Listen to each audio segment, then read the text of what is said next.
ನಮಸ್ಕಾರ ಸ್ನೇಹಿತರೆ. ಶ್ರೀಕೃಷ್ಣ ಹೇಳ್ತಾರೆ, ಖುಷಿಯಾಗಿರಬೇಕು ಅಂದರೆ ಜೀವನದ ನಿರ್ಧಾರಗಳನ್ನು, ನಿಮ್ಮ ಪರಿಸ್ಥಿತಿಗಳನ್ನು ನೋಡಿ ತಗೊಳ್ಳಿ. ಜಗತ್ತನ್ನು ನೋಡಿ ಯಾರು ನಿರ್ಧಾರಗಳನ್ನು ತಗೋತಾರೋ ಅವರು ದುಃಖಿಯಾಗಿ ಇರ್ತಾರೆ. ಯಾರೇ ಏನಾದರೂ ಹೇಳಿ, ಕೇವಲ ನಿಮ್ಮನ್ನು ನೀವು ಶಾಂತವಾಗಿಡಿ. ಏಕೆಂದರೆ ಸೂರ್ಯನ ಕಿರಣಗಳು ಎಷ್ಟೇ ಜೋರಾಗಿದ್ರೂ ಸಮುದ್ರನ ಒಣಗಿಸೋದಕ್ಕೆ ಆಗಲ್ಲ. ಒಂದು ಪಕ್ಷಿ ದೂರು ಕೊಡುತ್ತೆ, ಹೇ ನನ್ನ ಭಗವಂತ, ತುಂಬಾ ಕಷ್ಟಪಟ್ಟು ನಾನು ನನ್ನ ಗೂಡನ್ನು ಕಟ್ಟಿದ್ದೆ. ನೀವು ಬಿರುಗಾಳಿ ಕಳಿಸಿದ್ರಿ, ಮತ್ತೆ ನನ್ನ ಮನೆ ಹಾರೋಯ್ತು. ಮೇಲಿಂದ ಬಂತು, ನಿನ್ನ ಗೂಡಿನ ಹತ್ತಿರ ಹಾವು ಬಂದಿತ್ತು ನಿನ್ನ ತಿನ್ನೋದಕ್ಕೆ. ಅದಕ್ಕೆ ಬಿರುಗಾಳಿ ಕಳಿಸಿದೆ, ಯಾಕಂದ್ರೆ ನೀನು ಎದ್ದು ಹಾರೋಗಲಿ ಮತ್ತೆ ನಿನ್ನ ಜೀವ ಸುರಕ್ಷಿತವಾಗಿರಲಿ ಅಂತ. ನಮ್ಮ ಜೀವನದಲ್ಲಿ ಎಷ್ಟೆಲ್ಲ ತೊಂದರೆಗಳು ಬರುತ್ತೋ ನಮಗೆ ಗೊತ್ತೇ ಆಗಲ್ಲ. ಈ ನಮ್ಮ ಪರಮಾತ್ಮ ನಮ್ಮನ್ನ ಯಾವ ರೀತಿ ತೊಂದರೆಗಳಿಂದ ಬಚಾವ್ ಮಾಡ್ತಾನೆ ಅಂತ. ಏನಾದರೂ ನಿಮಗೆ ಅನ್ನಿಸ್ತಿದ್ರೆ ನಿಮ್ಮ ಪರಮಾತ್ಮ ಕಷ್ಟದಲ್ಲಿ ಬಿಟ್ಟಿದ್ದಾರೆ ಅಂತ, ಆಗ ಭರವಸೆ ಇಡಿ, ಅವರು ನಿಮಗೆ ಕಷ್ಟದಿಂದ ಕಡೆನೂ ಕರ್ಕೊಂಡು ಹೋಗ್ತಾರೆ. ಭಗವದ್ಗೀತೆಯಲ್ಲಿ ಶ್ರೀಕೃಷ್ಣ ಹೇಳ್ತಾರೆ, ಯಾವಾಗ ನೀನು ಇಷ್ಟಪಡುವ ವಸ್ತುಗೋಸ್ಕರ ಹೋರಾಡೋದಕ್ಕೂ ಆಗಲ್ವೋ ಆಗ ನೀನು ಆ ವಸ್ತುಗೋಸ್ಕರ ಕಣ್ಣೀರು ಹಾಕಬೇಡ. ಯಾವುದನ್ನು ನೀನು ಕಳ್ಕೋತೀಯೋ ಮನಸ್ಸಿನ ದುಃಖಗಳ ಯಾವುದೇ ಅಂತ್ಯವಿಲ್ಲ. ಅದಕ್ಕೆ ಬೇರೆಯವರಿಗೆ ಶಾಪ ಹಾಕುವುದರಿಂದ ಯಾವುದೇ ಲಾಭವಿಲ್ಲ. ಇದರ ಎಲ್ಲಕ್ಕಿಂತ ಸರಳ ಉಪಾಯವಿದೆ. ನಿಮ್ಮ ಮನಸ್ಸನ್ನು ಭಗವಂತನಿಗೆ ಸಮರ್ಪಣೆ ಮಾಡಿ ಭಗವಂತನ ಜೊತೆ ಸೇರುತ್ತಿದ್ದ ಹಾಗೆ ಜೀವನದ ಸಂತೋಷಗಳ ನೆಮ್ಮದಿಯ ಮಗಳ ಪ್ರೇಮಗಳ ಸಹನಶೀಲತೆ ಶಕ್ತಿಗಳ ಹೊಸ ಊರ್ಜೆಗಳ ಜೀವನದ ಎಲ್ಲ ದಾರಿಗಳ ಸಂತುಷ್ಟಿಯ ಆರಂಭ ಖಂಡಿತವಾಗುತ್ತೆ. ಮತ್ತೆ ನಮ್ಮ ಮನಸ್ಸು ದುಃಖಗಳಿಂದ ಹೇಗೆ ಮುಕ್ತವಾಗುತ್ತೆ ಗೊತ್ತೇ ಆಗಲ್ಲ. ಏನಾದರೂ ಪ್ರಭು ನಿಮ್ಮಿಂದ ತುಂಬಾ ಕಾಯಿಸ್ತಿದ್ರೆ ಆಗ ತಯಾರಾಗಿರಿ. ಅವರು ಅದಕ್ಕಿಂತ ತುಂಬಾ ಹೆಚ್ಚು ಕೊಡಬೇಕು ಅಂತ ಇದ್ದಾರೆ. ಎಷ್ಟನ್ನ ನೀವು ಕೇಳಿದ್ರೋ, ಯಾವ ಥರ ಜನ ಸತ್ತಿರುವ ವ್ಯಕ್ತಿಗೆ ಹೆಗಲು ಕೊಡೋದು ಪುಣ್ಯದ ಕೆಲಸ ಅಂತ ಅನ್ಕೊಳ್ತಾರೋ, ಬಹುಶಃ ಇದೇ ರೀತಿ ಬದುಕಿರುವ ವ್ಯಕ್ತಿಗೆ ಭರವಸೆ ಕೊಟ್ಟಿದ್ರೆ ಆಗ ಜೀವನ ಸುಲಭ ಆಗ್ತಿತ್ತು. ಜೀವನದ ಬಗ್ಗೆ ಇಷ್ಟೊಂದೆಲ್ಲ ಯೋಚನೆ ಮಾಡಬೇಡ. ಯಾರು ಜೀವನ ಕೊಟ್ಟಿದ್ದಾನೋ ಅವನು ಏನಾದರೂ ಯೋಚನೆ ಮಾಡಿರಬೇಕಲ್ಲ. ನೀವು ಕಳೆದಿರುವ ದಿನಗಳು ಎಷ್ಟೋ ಕಷ್ಟಗಳಿಂದ ಸಾಗಿರಬಹುದು, ಆದರೆ ಬರುವ ನಾಳೆ ನಿಮ್ಮ ಕೈಯಲ್ಲಿದೆ. ಮನಸ್ಸು ಕುರುಡನಾಗಿರುತ್ತೆ, ಇದರ ಹತ್ತಿರ ತನ್ನ ಯಾವುದೇ ಜ್ಞಾನವಿರಲ್ಲ. ಮನಸ್ಸಿಗೆ ಏನೂ ಗೊತ್ತಿಲ್ಲ, ಮತ್ತೆ ಅದಕ್ಕೆ ಸರಿಯಾದ ಮಾರ್ಗದರ್ಶನ ಮಾಡೋದಕ್ಕೂ ಬರಲ್ಲ. ಅದಕ್ಕೆ ನೀವು ಕುರುಡು ಮನಸ್ಸಿನ ಮಾತನ್ನು ಒಪ್ಪಿ ಅವಶ್ಯಕತೆ ಕೆಲಸಗಳನ್ನು ಮುಂದೆ ಹಾಕುವುದನ್ನು ಬಂದು ಮಾಡಿ. ನೀವು ಸದಾ ನಿಮ್ಮ ಬುದ್ಧಿಯಿಂದ ಕೆಲಸ ತಗೊಳ್ಳಿ, ಮನಸ್ಸಿಂದ ಅಲ್ಲ. ಏಕೆಂದ್ರೆ ಕುರುಡು ಮನಸ್ಸು ಸದಾ ನಿಮಗೆ ಅವಶ್ಯಕತೆ ಇರುವ ಕೆಲಸ ಮಾಡೋದ್ರಿಂದ ತಡೆಯುತ್ತೆ. ಯಾವಾಗ ನೀವು ಬುದ್ಧಿಯಿಂದ ಅವಶ್ಯಕತೆ ಇರುವ ಕೆಲಸಗಳನ್ನು ಮಾಡೋಕ್ಕೆ ಶುರು ಮಾಡಿದಿರೋ ಆಗ ಮೆಲ್ಲ ಮೆಲ್ಲಗೆ ನಿಮ್ಮ ಮನಸ್ಸು ನಿಮ್ಮ ಶತ್ರುವಾಗಿದೆ. ಅದು ನಿಮಗೆ ದಿನದಿಂದ ದಿನ ಬರ್ಬಾದ್ ಮಾಡ್ತಿದೆ. ಮುಖದ ಮೇಲೆ ಸತ್ಯ ಹೇಳು ಮತ್ತೆ ಕೋಪ ಮಾಡಿಕೊಳ್ಳೋ ಜನರು ಆ ಜನಗಳಿಗಿಂತ ಲಕ್ಷಪಟ್ಟು ಹೆಚ್ಚು. ಯಾರು ನಿಮ್ಮ ಮುಂದೆ ಒಂಥರ ಮತ್ತೆ ನಿಮ್ಮ ಬೆನ್ನ ಹಿಂದೆ ಒಂಥರ ಇದ್ದಾರೋ ಒಬ್ಬರ ನೋವನ್ನು ಅರ್ಥ ಮಾಡಿಕೊಳ್ಳೋದಕ್ಕೆ ಮನುಷ್ಯನ ಒಳಗಿರೋ ಮನುಷ್ಯ ಆಗುವುದು ಅವಶ್ಯಕತೆ ಇದೆ. ಕಾಗೆಗೂ ಗಿಲಿ ಧ್ವನಿನ ಅದಮಬಹುದು, ಆದರೆ ತನ್ನ ಧ್ವನಿನ ಮಧುರವಾಗಿ ಮಾಡೋದಕ್ಕೆ ಆಗಲ್ಲ. ಅದೇ ರೀತಿ ಆಡಿಕೊಳ್ಳುವ ವ್ಯಕ್ತಿ ಒಳ್ಳೆ ವ್ಯಕ್ತಿನ ಅವಮಾನ ಮಾಡಬಹುದು, ಆದರೆ ಸ್ವತಃ ಒಳ್ಳೆ ವ್ಯಕ್ತಿ ಆಗೋದಕ್ಕೆ ಆಗಲ್ಲ. ಏನಾದರೂ ಒಂಟಿತನ ಇದ್ರೆ ಆಗ ಅದನ್ನು ಒಂದು ವರದಾನ ಅಂತ ಅನ್ಕೊಳ್ಳಿ. ಯಾಕೆಂದ್ರೆ ಪರಮಾತ್ಮ ನಿಮಗೆ ನಿಮ್ಮಲ್ಲಿ ಸುಧಾರಣೆ ತರುವ ಸ್ವಲ್ಪ ಹೆಚ್ಚು ಸಮಯ ಕೊಟ್ಟಿದ್ದಾನೆ. ಒಂಟಿಯಾಗಿರುವ ಆನಂದ ತಗೊಳ್ಳೋದನ್ನು ಕಲೀರಿ. ಯಾರೇ ಯಾವಾಗಲೂ ನಿಮ್ಮ ಜೊತೆ ಸದಾ ಇರುವುದಿಲ್ಲ. ಸಮಯದ ಒಳ್ಳೆ ಗುಣ ಏನಂದ್ರೆ ಇದು ಹೇಗಾದ್ರೂ ಇರಲಿ, ಕಳೆದು ಹೋಗುತ್ತೆ. ಸಫಲ ವ್ಯಕ್ತಿ ಖುಷಿಯಾಗಿ ಇದಾನೋ ಇಲ್ವೋ, ಆದರೆ ಖುಷಿಯಾಗಿರುವ ವ್ಯಕ್ತಿ ಖಂಡಿತ ಸಫಲನಾಗ್ತಾನೆ. ಯಾವಾಗ ಸುಖವಾಗಿರ್ತೀರೋ ಆಗ ದೇವರನ್ನ ಮರಿಬೇಡಿ. ಮತ್ತೆ ಯಾವಾಗ ದುಃಖದಲ್ಲಿ ಇರ್ತೀರೋ ಆಗ ದೇವರ ಮೇಲೆ ವಿಶ್ವಾಸವಿಡಿ. ಜನ ಬಣ್ಣ ಬದಲಿಸ್ತಾರೆ, ಆದರೆ ಮೇಲೆ ಇರುವವನು ಸಮಯ ಬದಲಿಸ್ತಾನೆ. ಮನುಷ್ಯನ ಜೀವನ ಕೇವಲ ಅವನ ಕರ್ಮಗಳ ಮೇಲೆ ನಡೆಯುತ್ತೆ. ಯಾವ ಥರ ಕರ್ಮ ಇರುತ್ತೋ ಅದೇ ರೀತಿನೇ ಜೀವನ ಇರುತ್ತೆ. ಯಾವುದನ್ನ ಮಾಡಿದಿರೋ ಅದು ಖಂಡಿತ ಮುಂದೆ ಬರುತ್ತೆ. ಏಕೆಂದ್ರೆ ಕರ್ಮ ಯಾರ ಸಂಬಂಧಿಕನೂ ಅಲ್ಲ. ಈ ಕಥೆಯನ್ನು ಕೇಳಿ. ಊರಿನ ಇಬ್ಬರು ಸ್ನೇಹಿತರು ಸಿಟಿಗೆ ಬಂದ್ರು. ಇಬ್ಬರೂ ಅಲ್ಲಿ ತುಂಬಾ ಶ್ರಮ ಪಟ್ಟರು. ಮತ್ತೆ ಒಂದೇ ಹೋಟೆಲ್ ತೆಗೆದ್ರು. ಕೆಲವೇ ವರ್ಷಗಳಲ್ಲಿ ಹೋಟೆಲ್ ತುಂಬಾ ಚೆನ್ನಾಗಿ ನಡೆಯಿತು. ಇಬ್ಬರು ಸ್ನೇಹಿತರು ಸಂಪಾದನೆ ಅರ್ಧ ಭಾಗ ಹಂಚಿಕೊಂಡ್ರು. ಮತ್ತೆ ಕೆಲವು ದಿನಗಳ ನಂತರ ಮೊದಲ ಸ್ನೇಹಿತನ ಮನಸ್ಸಲ್ಲಿ ದುರಾಶೆ ಬರುತ್ತೆ. ಅವನು ಯೋಚನೆ ಮಾಡ್ತಾನೆ, ಏನಾದರೂ ಸ್ನೇಹಿತ ಒಬ್ಬ ಇರಲಿಲ್ಲ ಅಂದ್ರೆ ಆಗ ಎಲ್ಲಾ ಸಂಪಾದನೆ ನನಗೆ ಸಿಗತ್ತಲ್ಲ ಅಂತ. ಆ ಮೊದಲನೇ ಸ್ನೇಹಿತ ದುರಾಸೆಯಲ್ಲಿ ಬಿದ್ದು ಬೇರೆ ಸ್ನೇಹಿತನಿಗೆ ವಿಷ ಕೊಟ್ಟು ಬಿಟ್ಟ. ಅದರಿಂದ ಅವನ ಸಾವಾಯ್ತು. ಮತ್ತೆ ಮೊದಲನೇ ಸ್ನೇಹಿತ ಖುಷಿಯಿಂದ ಇದ್ದ.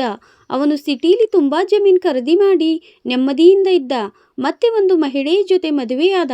ಅವನಿಗೆ ಇದು ಗಂಡು ಮಗು ಆಯಿತು. ಯಾವಾಗ ಮಗ ದೊಡ್ಡವನಾದನು ಆಗ ಅವನು ಓದು ಬರಹಕ್ಕೆ ಅಮೆರಿಕಕ್ಕೆ ಕಳಿಸಿದ. ಆದರೆ ಅಲ್ಲಿ ಹೋಗಿ ಅವನಿಗೆ ಒಂದು ದೊಡ್ಡ ಕಾಯಿಲೆ ಬಂತು. ದುಬಾರಿ ಟ್ರೀಟ್ಮೆಂಟ್ಗಳಿಂದ ಅವನ ಹಣ ಮುಗಿದೋಯ್ತು. ಮನೆ ಮಾರ್ದ, ಜಮೀನ್ ಮಾರ್ದ, ಮತ್ತೆ ಹೋಟೆಲ್ಲು ಮಾರ್ದ.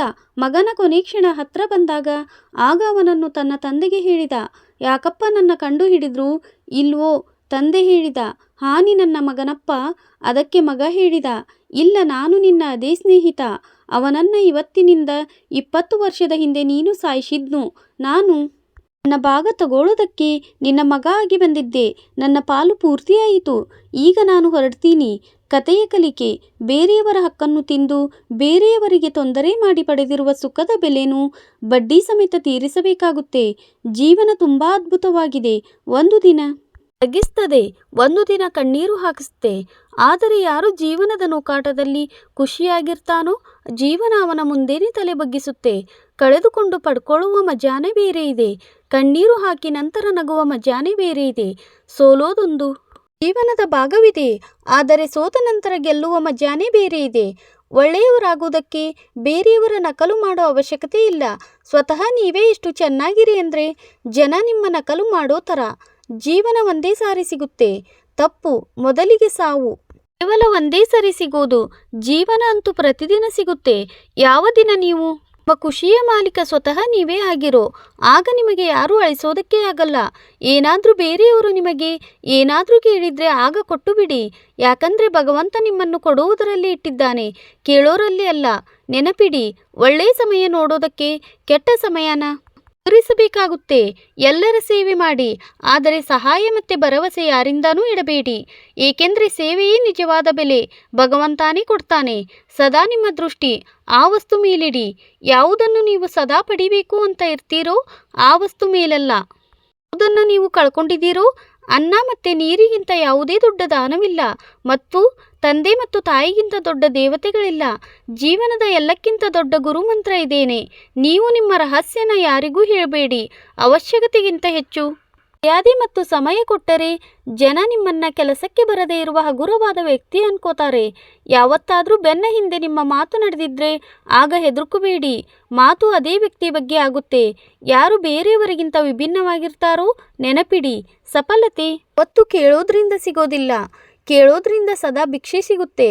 ಸಫಲತೆ ಪಡೆಯೋದಕ್ಕೆ ಸ್ವತಃ ನೀವೇ ಶ್ರಮ ಪಡಬೇಕಾಗುತ್ತೆ. ಚಿಕ್ಕ ಚಿಕ್ಕ ತಪ್ಪುಗಳಿಂದ ಬಚಾವಾಗೋದಕ್ಕೆ ಪ್ರಯತ್ನ ಮಾಡಿ. ಏಕೆಂದರೆ ಮನುಷ್ಯ ಎಡವಿ ಬೀಳೋದು ದೊಡ್ಡ ಬೆಟ್ಟಗಳಿಂದ ಅಲ್ಲ, ಬದಲಾಗಿ ಚಿಕ್ಕದಿಂದ ಬೀಳ್ತಾನೆ. ನಿಮ್ಮ ತಪ್ಪನ್ನು ಒಪ್ಪಿಕೊಳ್ಳದೆ ನೀವು ಯಾವತ್ತೂ ಒಂದು ಒಳ್ಳೆಯ ವ್ಯಕ್ತಿ ಆಗೋದಿಲ್ಲ. ಕೊಡೋದನ್ನು ಶುರು ಮಾಡಿ, ಬರೋದು ತಾನಾಗೇ ಶುರುವಾಗುತ್ತೆ. ಮರ್ಯಾದೆನೂ ಮತ್ತು ಸಂಪತ್ತನ್ನು ನೆನಪಿಡಿ. ಅಪಮಾನದ ಸೇಡನ್ನು ಅಳವಾಡಿಯಲ್ಲ, ಮುಂದೆ ಇರೋನಿಗಿಂತ ಹೆಚ್ಚು ಸಫಲನಾಗಿ ತಗೋಬಹುದು. ಏನಾದರೂ ಕೆಟ್ಟದಾಗಿ ಮಾಡುವ ಆಲೋಚನೆ ಬಂದರೆ ಆಗ ಅದನ್ನು ನಾಳೆಗೆ ಇಡಿ. ಆದರೆ ಏನಾದರೂ ಒಳ್ಳೆಯದನ್ನು ಮಾಡುವ ಆಲೋಚನೆ ಬಂದರೆ ಆಗ ಅದನ್ನು ಇವತ್ತೇ ಮಾಡಿ. ಜೊತೆಯಲ್ಲಿದ್ದು ಯಾರು ಮೋಸ ಮಾಡ್ತಾನೋ ಆಗ ಅವನಿಗಿಂತ ದೊಡ್ಡ ಶತ್ರು ಯಾರೂ ಇಲ್ಲ. ಮತ್ತೆ ಯಾರು ನಮ್ಮ ಮುಖದ ಮೇಲೆ ತಪ್ಪುಗಳನ್ನು ಹೇಳ್ತಾರೋ ಅವರಿಗಿಂತ ದೊಡ್ಡ ಹಿತೈಷಿ ಯಾರೂ ಇಲ್ಲ. ಇದಕ್ಕೆ ಇತಿಹಾಸನೇ ಸಾಕ್ಷಿ ಇದೆ. ನೆನಪಿಡಿ, ಇದ್ದಿದ್ದು ಇದ್ದ ಹಾಗೆ ಹೇಳುವವರು ಖಂಡಿತ ಕಹಿಯಾಗಿರ್ತಾರೆ, ಆದರೆ ನಂಬಿಕೆ ದ್ರೋಹಿ ಅಲ್ಲ. ತ್ಯಾಗ ಮಾಡಿ ನಿಮ್ಮ ಕಳೆದಿರೋ ಕೆಟ್ಟ ದಿನಗಳನ್ನು, ಏಕೆಂದರೆ ಅದರ ಪ್ರಭಾವ ಬರುವ ನಾಳೆನ ದೂಷಿತ ಮಾಡುತ್ತೆ. ಜೀವನ ಬದುಕುವ 2 ದಾರಿ ಇದೆ. ಮೊದಲನೆಯದು ಯಾವುದು ಇಷ್ಟ ಇದೆಯೋ ಅದನ್ನು ಪಡೆಕೊಳ್ಳಿ, ಮತ್ತೆ ಎರಡನೆಯದು ಯಾವುದನ್ನು ನೀವು ಪಡೆಕೊಂಡಿದ್ದೀರೋ ಅದನ್ನು ಇಷ್ಟಪಡೋದನ್ನು ಕಲಿಯಿರಿ. ವಸ್ತುಗಳ ಬೆಲೆ ಸಿಗೋದಕ್ಕಿಂತ ಮುಂಚೆ ಇರುತ್ತೆ, ಮತ್ತೆ ಮನುಷ್ಯನ ಬೆಲೆ ಕಳ್ಕೊಂಡ ಮೇಲೆ ಉಚಿತವಾಗಿ ಕೇವಲ ತಂದೆ ತಾಯಿಯ ಪ್ರೀತಿ ಸಿಗುತ್ತೆ. ಬಾಕಿ ಜಗತ್ತಲ್ಲಿ ಪ್ರತಿಯೊಂದು ಸಂಬಂಧಗಳಿಗೂ ಏನಾದರೂ ತೀರಿಸಬೇಕಾಗುತ್ತೆ. ಅವಮಾನದ ಉತ್ತರ ಎಷ್ಟು ಮರ್ಯಾದೆಯಿಂದ ಕೊಡಿ ಅಂದರೆ ಮುಂದೆಯವರು ಕೂಡ ನಾಚಿಕೆಯಾಗುವಷ್ಟು. ನೀವು ಎಲ್ಲಿಯ ತನಕ ನಿಮ್ಮ ಕಷ್ಟಗಳು ಮತ್ತು ಸಮಸ್ಯೆಗಳ ಕಾರಣ ಬೇರೆಯವರಿಂದ ಅಂತ ನಂಬುತ್ತೀರೋ ಅಲ್ಲಿ ತನಕ ನೀವು ಯಾವತ್ತೂ ನಿಮ್ಮ ಸಮಸ್ಯೆಗಳನ್ನು ಕಷ್ಟಗಳನ್ನು ದೂರ ಮಾಡೋದಕ್ಕೆ ಆಗಲ್ಲ. ನಿಮ್ಮಿಂದ ಎಷ್ಟಾಗುತ್ತೋ ಅಷ್ಟು ಕೇಳಿಸಿಕೊಳ್ಳಿ, ಮತ್ತೆ ಎಷ್ಟಾಗುತ್ತೋ ಅಷ್ಟು ಕಡಿಮೆ ಹೇಳಿ. ಅದಕ್ಕೆ ಬಹುಶಃ ನಿಮಗೆ ದೇವರು 2 ಕಿವಿ ಮತ್ತು 1 ಬಾಯಿ ಕೊಟ್ಟಿರೋದು. ಪದೇ ಪದೇ ಕ್ಷಮೆ ಮಾಡಿ, ಆದರೆ ವಿಶ್ವಾಸ ಕೇವಲ ಒಂದೇ ಸರಿ ಮಾಡಿ. ಜೀವನದಲ್ಲಿ ಯಾವತ್ತೂ ಯಾರಿಗೂ ಅಷ್ಟೊಂದು ಮಹತ್ವವನ್ನು ಕೊಡಬೇಡಿ. ಅವರು ನಿಮ್ಮ ಮುಖದಿಂದ ನಗುನೇ ಕಿತ್ತುಕೊಳ್ಳುವಷ್ಟು. ತಮ್ಮ ಸಫಲತೆಯನ್ನು ಕೇವಲ ಅವರೇ ಪಡೆಕೊಳ್ಳೋದು. ಯಾರು ಸಮಯ ಮತ್ತು ಸಂದರ್ಭಗಳ ಮೇಲೂ ಕಣ್ಣೀರು ಹಾಕೋದಿಲ್ಲೋ ಇಲ್ಲಿ ಏನೂ ಶಾಶ್ವತವಲ್ಲ. ಹಾಗೆ ನೀವೇ ಅಷ್ಟೊಂದು ಒತ್ತಡ ಕೊಡಬೇಡಿ. ಏಕೆಂದರೆ ಪರಿಸ್ಥಿತಿ ಬದಲಿಗೆ ಎಷ್ಟೇ ಕೆಟ್ಟದಿರಲಿ ಇದು ಬದಲಾಗುತ್ತೆ. ಸಮಯದ ಜೊತೆಗೆ ತುಂಬ ಬದಲಾಗುತ್ತೆ. ಜನರು, ರಸ್ತೆಗಳುವೆ, ಮತ್ತೆ ಕೆಲವು ಸರಿ ಸ್ವತಃ ನಾವೂವೆ. ಯಾವುದನ್ನು ನೀನು ಇವತ್ತು ಮಾಡಿದೆಯೋ ಅದೇ ನಿನ್ನ ಜೊತೆನೂ ಆಗುತ್ತೆ. ಇದೇ ನಿಯತ್ತಿನ ನಿಯಮ ಆಗಬೇಕಂತಿದ್ರೆ ಆಗ ಬೇರೆಯವರ ಕೊರತೆಯಾಗಿ ಅವಶ್ಯಕತೆ ಇಲ್ಲ. ಅವಶ್ಯಕತೆಯನ್ನು ಯಾರು ಬೇಕಾದರೂ ಪೂರ್ತಿ ಮಾಡಬಹುದು, ಆದರೆ ಕೊರತೆಗಳನ್ನು ಯಾರು ಯಾವಾಗಲೂ ಪೂರ್ತಿ ಮಾಡೋದಕ್ಕೆ ಆಗಲ್ಲ. ಒಬ್ಬರಿಗೆ ಏನು ಕೊಡೋದಕ್ಕೆ ಆಗಲ್ಲ ಅಂದರೆ ಆಗ ಕೇವಲ ಆಶೀರ್ವಾದ ಮಾಡಿ. ಏಕೆಂದರೆ ಆಶೀರ್ವಾದ ಒಂದು ಉಡುಗೊರೆ, ಅದಕ್ಕೆ ಶ್ರೀಮಂತನೂ ಕೈ ಚಾಚುತ್ತಾನೆ. ಎಲ್ಲಿ ಅನಿಸುತ್ತೋ ನಿಮ್ಮಿಂದ ಬೇರೆಯವರಿಗೆ ತೊಂದರೆ ಆಗ್ತಿದೆ ಅಂತ ಅಲ್ಲಿಂದ ಹಿಂದೆ ಬರೋದು ಒಳ್ಳೆಯದು. ಕಪಟ ಮತ್ತು ಪಾಪ ಅಷ್ಟೇ. ಏನೂ ಕೊಡೋದಕ್ಕೆ ಆಗಲ್ಲ ಅಂದರೆ ಆಗ ಕೇವಲ ಆಶೀರ್ವಾದ ಮಾಡಿ. ಯಾಕಂದರೆ ಆಶೀರ್ವಾದ ಒಂದು ಉಡುಗೊರೆ, ಅದಕ್ಕೆ ಶ್ರೀಮಂತನೂ ಕೈ ಚಾಚ್ತಾನೆ. ಎಲ್ಲಿ ಅನಿಸುತ್ತೆ ನಿಮ್ಮಿಂದ ಬೇರೆಯವರಿಗೆ ತೊಂದರೆ ಆಗ್ತಿದೆ ಅಂತ ಅಲ್ಲಿಂದ ಹಿಂದೆ ಬರೋದೇ ಒಳ್ಳೆಯದು. ಛಲ, ಕಪಟ ಮತ್ತು ಪಾಪ ಅಷ್ಟೇ ಮಾಡಿ ಎಷ್ಟನ್ನು ನೀವು ಅನುಭವಿಸೋದಕ್ಕೆ ಆಗುತ್ತೋ. ಯಾಕಂದರೆ ಕಾಲಚಕ್ರ ಯಾರಿಗೂ ಬಿಡಲ್ಲ. ಎಲ್ಲರ ಲೆಕ್ಕ ಭೂಮಿಯ ಮೇಲೆ ಆಗುತ್ತೆ. ಏನಾದರೂ ಯಾರು ನಿಮ್ಮ ಶತ್ರು ಇಲ್ಲ ಅಂದರೆ ಆಗ ಇದರರ್ಥ ನೀವು ಆ ಜಾಗದಲ್ಲೂ ಸುಮ್ಮನಿದ್ದೀರಿ. ಎಲ್ಲಿ ಸತ್ಯ ಹೇಳೋದು ತುಂಬ ಮುಖ್ಯವಾಗಿತ್ತು. ಪ್ರೇಮ ನಿಶ್ಚಲವಾಗಿದ್ರು ಭೂಮಿಯ ಎಲ್ಲಿಂದ ದುಬಾರಿ ಸುಖ. ಜೀವನದಲ್ಲಿ ಈಗ ಇಷ್ಟೊಂದು ಗೊತ್ತಾಗಿದೆ. ಕೆಲವು ಆಳವಾದ ಸಂಬಂಧಗಳಿರುತ್ತೆ. ಕೆಲವು ದುರ್ಬಲ ವ್ಯಕ್ತಿಗಳಿಂದ ಅವರು ಆಟ ಸಾಮಾನ್ ರೀತಿ ವಿಶ್ವಾಸ ಮುರಿತಾರೆ. ಮಳೆ ಮತ್ತು ಬಿಸಿಲು ಎರಡೂ ಸೇರಿದ ಅಲ್ಲೇನೇ ಇಂದ್ರಧನುಷ್ಯ ಆಗೋದು. ಅದಕ್ಕೆ ಸುಂದರವಾದ ಜೀವನಕ್ಕೆ ಸುಖ ಮತ್ತು ದುಃಖ ಎರಡೂ ಮುಖ್ಯ. ಒತ್ತಡ ಮತ್ತು ಚಿಂತೆ ಒಬ್ಬ ವ್ಯಕ್ತಿ ಆಗಲೇ ಇರ್ತಾನೆ. ಯಾವಾಗ ಅವನು ತನಗೋಸ್ಕರ ಕಡಿಮೆ ಮತ್ತೆ ಬೇರೆಯವರಿಗೋಸ್ಕರ ಹೆಚ್ಚು ಬದುಕುತ್ತಾನೋ ಆಸೆಗಳನ್ನು ಕೆಟ್ಟದು ಅಂತ ಹೇಳಬೇಡಿ. ಯಾವುದು ನಿಮಗೆ ಏಟನ್ನು ಕೊಡುತ್ತೋ ಬದಲಿಗೆ ಆ ಕ್ಷಣಗಳಿಗೆ ಬೆಲೆ ಕೊಡೋದನ್ನು ಕಲೀರಿ. ಯಾಕಂದರೆ ಅದು ನಿಮಗೆ ಬದುಕುವ ಒಂದು ದೃಷ್ಟಿ ಕೊಡುತ್ತೆ. ನಿಮ್ಮ ಸಫಲತೆಯಲ್ಲಿ ಅವರು ಶಾಮೀಲಾಗ್ತಾರೆ. ಯಾರನ್ನ ನೀವು ಬಯಸ್ತೀರೋ ನಿಮ್ಮ ಶ್ರಮದಲ್ಲಿ ಅವರು ಶಾಮೀಲಾಗ್ತಾರೆ. ಯಾರು ನಿಮ್ಮನ್ನು ಇಷ್ಟಪಡ್ತಾರೋ ಹೊಳೆಯುವ ಅವನೇ. ಯಾರು ಮೊದಲು ಎಲ್ಲರಿಗಿಂತ ಹೆಚ್ಚು ದೀಪದ ರೀತಿ ಉರಿದಿರುತ್ತಾನೋ ಇದೇ ಜೀವನದ ಸತ್ಯ. ಕೆಲವು ತಪ್ಪು ನಿರ್ಧಾರಗಳು ಜೀವನದ ನಿಜವಾದ ಅರ್ಥ ಕಲಿಸುತ್ತೆ. ಸಂಬಂಧಗಳು ಉಳಿಸಿಕೊಳ್ಳುವ ಕೇವಲ ಅದೇ ನಿಯಮವಿದೆ. ಯಾರೊಬ್ಬನ ಕೊರತೆ ಇಲ್ಲ, ಕೇವಲ ಒಳ್ಳೆಯತನ ನೋಡಿ ಅವಶ್ಯಕತೆ ಇಲ್ಲದೆ ಜನರನ್ನು ನೆನಪು ಮಾಡಿಕೊಳ್ಳುವುದು ಒಂದು ಒಳ್ಳೆಯ ವ್ಯಕ್ತಿತ್ವದ ಗುರುತಾಗಿರುತ್ತೆ. ಸದಾ ಭರವಸೆ ಕೇವಲ ಭಗವಂತನ ಮೇಲೆ ಇಡಿ. ಯಾಕಂದರೆ ಇಡೀ ಪ್ರಪಂಚದಲ್ಲಿ ಎಷ್ಟು ಬೇಗ ಭಗವಂತ ಒಪ್ಪಿಕೊಳ್ತಾನೋ ಅಷ್ಟು ಬೇಗ ಯಾರೂ ಒಪ್ಪಿಕೊಳ್ಳಲ್ಲ. ಯಾವ ವ್ಯಕ್ತಿ ಮಾತಾಡುವ ಸಮಯ ಮತ್ತೆ ತನ್ನ ಕೆಲಸ ಮಾಡುವ ಸಮಯ ಶಾಂತವಾಗಿರ್ತಾನೋ ಅವನು ಅದೇ ವ್ಯಕ್ತಿಯಾಗಿರುತ್ತಾನೆ. ಸತ್ಯವನ್ನು ಪಡೆದವನು ಮತ್ತೆ ದುಃಖ ತೊಂದರೆಗಳಿಂದ ಮುಕ್ತಿಯಾದವನು. ಮ್ಯಾಚಸ್ನ ಕಡ್ಡಿ ಬೇರೆಯವರಿಗೆ ಸುಡೋದಕ್ಕಿಂತ ಮುಂಚೆ ಸ್ವತಃ ಅದೇ ಮೊದಲು ಸುಡುತ್ತೆ. ಇದೇ ಪ್ರಕಾರ ನಮ್ಮ ಕೋಪ ಕೂಡ ಆ ಮ್ಯಾಚಸ್ ಕಡ್ಡಿಯ ಥರಾನೇ. ಅದು ಬೇರೆಯವರಿಗೆ ಬರ್ಬಾದ್ ಮಾಡೋದಕ್ಕಿಂತ ಮುಂಚೆ ಸ್ವತಃ ತನ್ನನ್ನು ಮೊದಲು ಸುಟ್ಟು ಕರಕಲ ಮಾಡುತ್ತೆ. ಬುದ್ಧಿಯೊಂದಿಗೆ ಮಾತುಗಳು ಕೇವಲ 2 ಜನ ಮಾಡ್ತಾರೆ. ಒಬ್ಬ ಯಾರ ವಯಸ್ಸು ಹೆಚ್ಚಿರುತ್ತೋ ಇನ್ನೊಬ್ಬ ಯಾರು ತುಂಬ ಕಡಿಮೆ ವಯಸ್ಸಿನಲ್ಲಿ ತನ್ನ ಕೆಟ್ಟ ಸಮಯ ನೋಡಿರುತ್ತಾನೋ. ಈ ಜಗತ್ತಿನಲ್ಲಿ ಹುಚ್ಚುತನದ ರೀತಿ ಯಾವುದೇ ಬೆಂಕಿ ಇಲ್ಲ, ಮೂರ್ಖತೆ ರೀತಿ ಯಾವುದೇ ಬಲೆ ಇಲ್ಲ, ಮತ್ತು ದುರಾಶೆ ರೀತಿ ಯಾವುದೇ ಚೂಪಾದ ವಸ್ತು ಇಲ್ಲ. 36 ಗುಣ ಅಲ್ಲ, ಕೇವಲ 4 ಇದ್ದರೆ ಸಾಕು. ಒಳ್ಳೆಯ ವ್ಯವಹಾರ, ಒಳ್ಳೆಯ ನಿಯತ್ತು, ಒಳ್ಳೆಯ ಮನಸ್ಸು ಮತ್ತು ಪ್ರಾಮಾಣಿಕತೆ. ಯಾವುದನ್ನು ನೀವು ತಿಳ್ಕೊಂಡಿರೋ ಈ ಜಗತ್ತಲ್ಲಿ ನಿಮ್ಮ ಬೇರೆ ಯಾರೂ ಇಲ್ಲ ಅಂತ ಆ ದಿನದಿಂದ ನಿಮ್ಮ ಜೀವನ ಶುರುವಾಗುತ್ತೆ. ತುಂಬ ಹೆಚ್ಚು ಭರವಸೆಗಳಿಗೆ ವಿರಾಮ ಕೊಡಿ. ಮನಸ್ಸಿನ ಶಾಂತಿ ಮತ್ತೆ ವಾಪಸ್ ಬರುತ್ತೆ.